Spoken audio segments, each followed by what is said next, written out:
السلام عليكم يا حبايبي، انا اماني محمد. النهارده ان شاء الله هنعمل مع بعض المارشميلو. والمارشميلو من الوصفات اللي تعمليها في البيت وتطلع احلى من الجاهزه بكتير. الوصفه سهله وبسيطه ومكوناتها موجوده في بيتك، وطعمه كمان حلو قوي وانتي بتاكليه بيدوب ذوبان. يلا بينا اذكروا الله وصلوا على الحبيب عليه افضل الصلاه والسلام، وتعالوا نشوف الطريقه مع بعض بالتفصيل ونقول بسم الله. بس في البداية عايزين ندعي لإخواتنا ربنا ينصرهم، اللهم امين. اللهم انصرهم واعزهم يا رب العالمين. معايا صينية وهبطنها بورق زبدة، وهدهن ورق الزبدة على خفيف كده بالزيت، وهنرش رشة من النشا على ورق الزبدة، واحاول اوزعه على الورقة كلها بالشكل ده. يبقى كده بطلنا ورق الزبدة بالزيت والنشا، يبقى احنا مش محتاجين الزيادة في النشا، هتخلص منه بالشكل ده. وكمان معايا صينية تانية هدهنها بالزيت، وبعدين كمان هرش عليها رشة من النشا. المفروض اني استعمل نشا على سكر بودرة، لكن انا بستعمل نشا بس علشان انا مش عايزة الوصفة تكون مسكرة زيادة عن اللزوم. معايا بولة وهنزل فيها بمعلقتين كبار مليانين من الجيلاتين، وده بجيبه من عند العطار، وهنزل عليهم بتلت كوباية من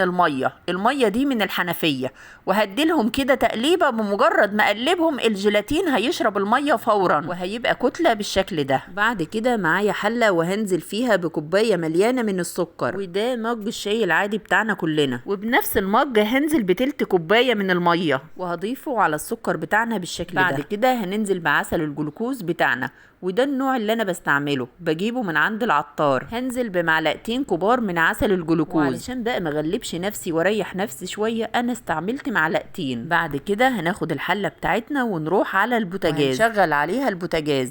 بس انا عايزه اقولك على حاجه، لازم الشعله اللي هنستعملها تكون مناسبه لقطر الحله. يعني لو حسيتي ان الشعله نارها عاليه وكبيره بالنسبه لقطر الحله وممكن تحرق الحله من الجوانب، لازم تهديها علشان الخليط كمان ما ياخدش لون غامق معاكي. بمجرد الخليط بتاعنا ده بقى ما يسخن، هتلاقي عسل الجلوكوز هيسيح معاكي من على المعالق بالشكل ده. خلاص كده هشيل المعالق دي، بس في الاول كده هديله تقليبه حلوه علشان السكر يدوب معايا. ركزي معايا بقى يا ست الكل، بمجرد الخليط ما يبدأ في الغليان احسب دقيقتين. معايا موبايل تاني وهحسب عليه دقيقتين بالضبط، ما بتحركش من جنب الخليط لمدة دقيقتين. معايا الموبايل في ايدي ومركزة فيه، بمجرد ما يمر دقيقتين على غليان الخليط اقفل عليه النار، وادي دقيقتين فاتوا. خلاص كده اقفل النار وبسرعة بسرعة. الخطوة دي محتاجة سرعة شوية. هنزل بالجيلاتين بتاعي في حلة العجان بالشكل ده، وعليه الخليط بتاعنا وهو سخن. ونزلت كمان بكيس من الفانيليا، انا عايزاه بنكهة الفانيليا. بقى ضيفي النكهة او الطعم اللي تحبيه،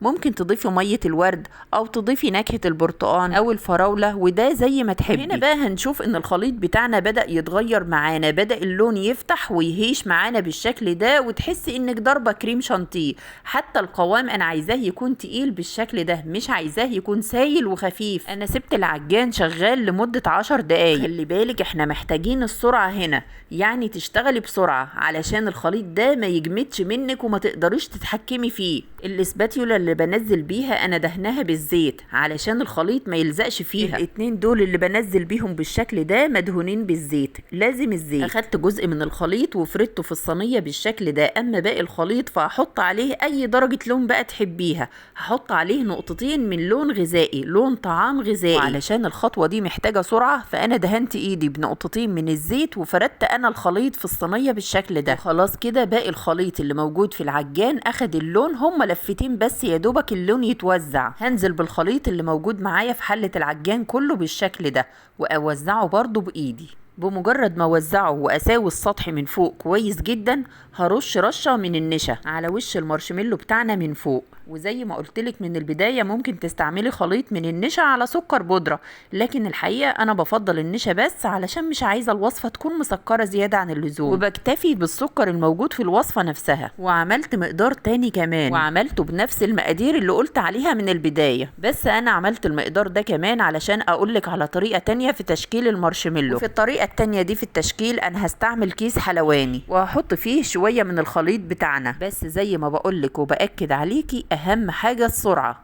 اهم شيء انك تكوني سريعة في الخطوات اللي بقولك عليها دي. باقي الخليط حطيت عليه نقطتين من لون طعام غذائي، والالوان دي الوان غذائية مصرح باستعمالها يا جماعة. ضيفي اللون اللي بتحبيه.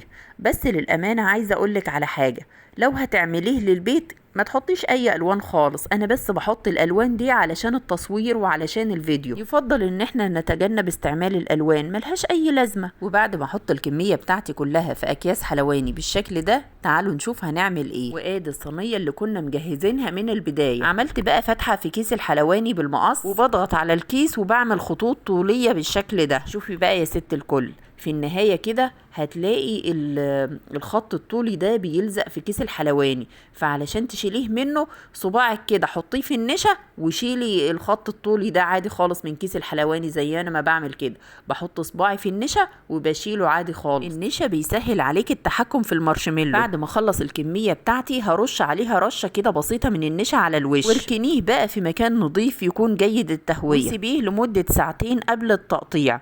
انا عملته بالليل وقطعته تاني يوم، وده كان شكله تاني يوم. طبعا ورق الزبدة بيسهل علينا ان احنا نطلع المارشميلو من الصينية. وطبعا ممكن تستخدمي اي علبة، مش شرط انك تستعملي صينية يعني. وباستخدام السكين بقى قطعي الاحجام اللي تحبيها. النشا هيسهل عليك التقطيع جدا، وهيخلي المارشميلو ما يلزقش في ايدك. اما الخطوط الطولية دي انا قطعتها بالمقص. وطبعا المارشميلو بنقلبه في النشا علشان يتغلف كله بالنشا. وبتخلص ازاي من الزيادة في النشا؟ بحطه في مصفى كله بالشكل ده، وبنخله في المصفى كويس جدا فبيتخلص من اي زيادة في النشا موجودة فيه. وادي المارشميلو بتاعنا، عايزة اقولك والله طعمه تحفة تحفة، احلى من الجاهز بمراحل. ما تنسوش لايك للفيديو وتعليق حلو منكم.